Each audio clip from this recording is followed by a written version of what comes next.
Hey, salut à tous et à toutes, voici le Gog Maboche. Aujourd'hui on se retrouve pour une nouvelle vidéo ou dans Monster Hunter.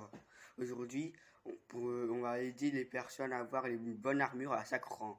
À base, plus on augmentera de rang et plus je vous conseillerais une bonne armure. C'est parce que, si vous êtes au rang 1, je vous conseille une armure de bas niveau parce que si vous voulez avoir une armure de rang D et que vous êtes au rang 1, voilà. Donc, je vais vous aider. Bon, déjà, au rang 1, qu'est-ce que je vous conseille en armure? L'armure du Grand Macao tout court. Tout simplement, déjà, regardez, déjà, ça donne chaud, plus 10 et fatigue plus 3. Je sais, c'est pas ouf, mais si vous mettez, bon, déjà c'est bien parce que vous avez une bonne défense quand même et déjà c'est bien pour les attaques shootées. Si vous avez un secteur glaive, voilà, ou style voltigeur, donc déjà c'est fort. Et puis, si vous voulez avoir l'exerce rapide, c'est simple parce que vous avez 1, 2, 3, 4, 5 fentes. Et comme à chaque emplacement ça donne 2, du coup 2, 4, 6, 8, 10. Du coup, vous aurez exercice rapide, donc c'est fort. Donc ça va être très utile pour le début, surtout pour contrer le Blangonga. Mais par contre, oui, ça va.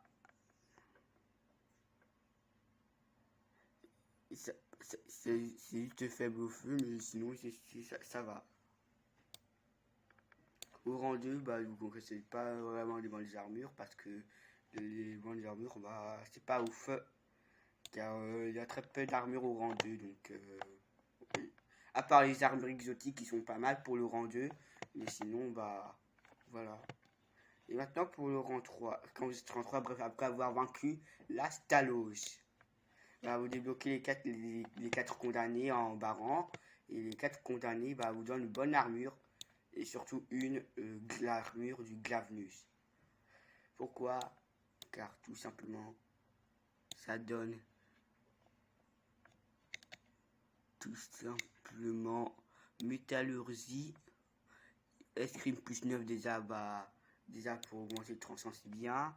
Escrime voilà. Pour pas être détourner les attaques, donc c'est fort. Et étant c'est pas grave vu que de toute façon là peut-être qu'il y a mieux, mais voilà. Sinon je vous conseille aussi l'armure du Nazarala parce que ça vous donne beaucoup en résistance pour les prothèses tympans. Et si vous mettez quelques décorations, vous aurez bouche-oreille. Et si vous mettez pour l'antiséisme, vous serez insensible aux trucs des monstres qui sont énervants à vous. Et ensuite, après avoir vaincu Nakarkos, à part les armures exotiques, voilà, rang 4, pas ouf. Toujours cette armure. Rang 5, bref, 5 rang 5, je vous conseille quand même l'armure du Grand Macao au rang, mais c'est pas mieux. Et après, vous aurez les 4 condamnés au rang. Encore celle du Glavnus, pourquoi? Ça vous donne ça vous donne juste métallurgie plus 10 et artisanat plus 12. Et comme dans Génération Ultimate, il faut toujours un bon tranchant. Voilà. Et comme il y a aussi le tranchant plus 2, comparé à 4 Ultimate, du coup, ça veut dire que si vous mettez 2 ou 3 décorations, vous l'aurez facilement le artisanat plus 2 parce qu'il faut 15. Et en plus, vous pourrez l'avoir votre exercice rapide, donc ça va être ultra simple. Et en plus, c'est ultra simple d'avoir l'armure du Glavnus. Parce qu'il ne faut pas du zem ou je ne sais quoi. Donc c'est ultra utile. Ça, on s'en fout. Bon, après, pour le rang 7, je vous conseille quand même l'armure du Sagarumagala, car ça vous donne quand même. Ça vous donne l'artisanat, bref, le tranchant plus 2, ce qui est quand même fort, et d'autres talents utiles. Mais maintenant, pour le début du rangé, toujours, bref, pour le rangé 1, je conseille les petites armures pas ouf. Les armures au rang, comme les armures françaises, comme le Nakarkos au rang. Désolé pour le bruit de fond. Donc c'est quand même bien. Ensuite pour le G2, pareil, mais je vous conseille quand même de vous farmer une armure rangée au pif. Parce que je vous signale que pour les armures, le plus important c'est pas la défense, mais c'est pour les talents. Et l'armure du Z3. L'armure du Glabus rangée. Elle est excellente. Déjà même pour les joueurs qui ont genre 999 au rang, bah c'est quand même utile cette armure. Déjà, ses résistances, elles sont fortes. Il est résistant au feu et à la foudre. Déjà c'est fort. Mais par contre c'est très faible avec de l'eau. Mais si vous faites pas de Bujusune, c'est bon. Et ensuite, en talent, ça donne métallurgie. Là, c'est fort. Artisanat plus 2, donc pas besoin de déco. Et évasion plus 4. Donc si vous voulez, bah, vous pouvez avoir évasion plus 1, voire plus 2. Et avec les nombreuses fentes qu'il y a, bah, c'est simple d'avoir ce que vous voulez en aiguisage rapide. Ou même avoir évasion plus 2. Après, ça dépend aussi de vos talismans. Vous me direz dans les commentaires si vous voulez un tuto comment avoir des bons talismans. Ok. Bon, ensuite, on va faire ensuite l'armure. Non, bref, désolé pour le spoil. Mais après, pour le Z4, avant l'avoir à la Talca, après que vous avez vaincu le Vastrax, bah, vous faites ce que vous. Voilà, ouais.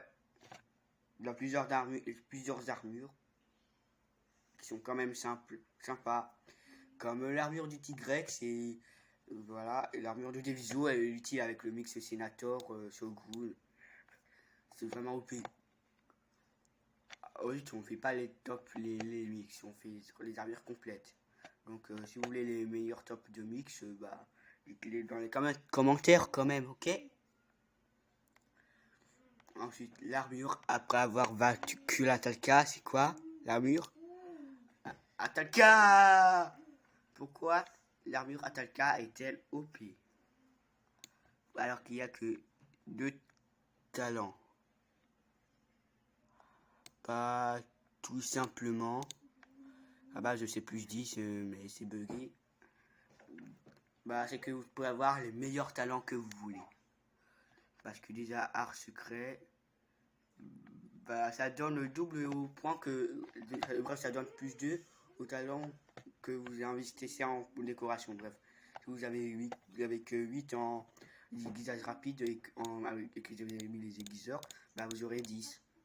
Donc c'est quand même fort pour avoir un bon talent, et surtout avec les talismans. Et les bonus talismans, ça fait quoi? Bah justement, ça double les points de talent de talisman. Si c'est du positif et que c'est genre les anciens X et qu'il n'y a que 5, bah il y aura 10. Donc c'est fort. Et en échange, si c'est du négatif, bah ça va doubler. C'est quand même pas ouf. Bref, si vous avez du dextérité moins 5, bah vous aurez barbare. Donc quand même à double tranchant. Donc il faut bien investir les points aussi. Si vous voulez pas avoir des armures pas ouf, parce que cette armure, faut surtout avoir les bonnes décorations, les bons talismans.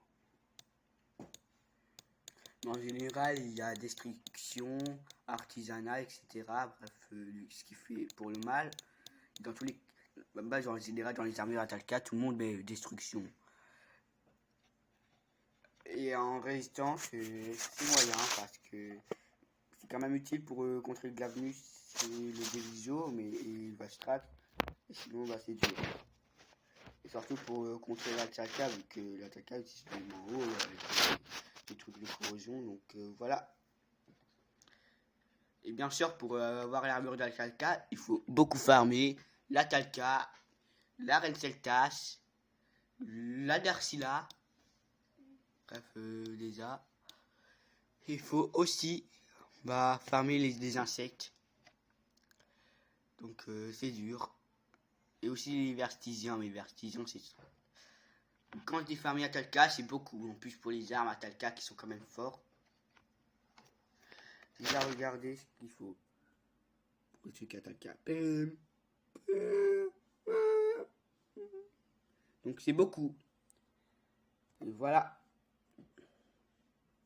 Bon, c'est à la fin de cette vidéo. Au juste, n'hésitez, si vous avez aimé cette vidéo, n'hésitez pas à vous abonner et à activer la cloche des notifications et aussi à partager.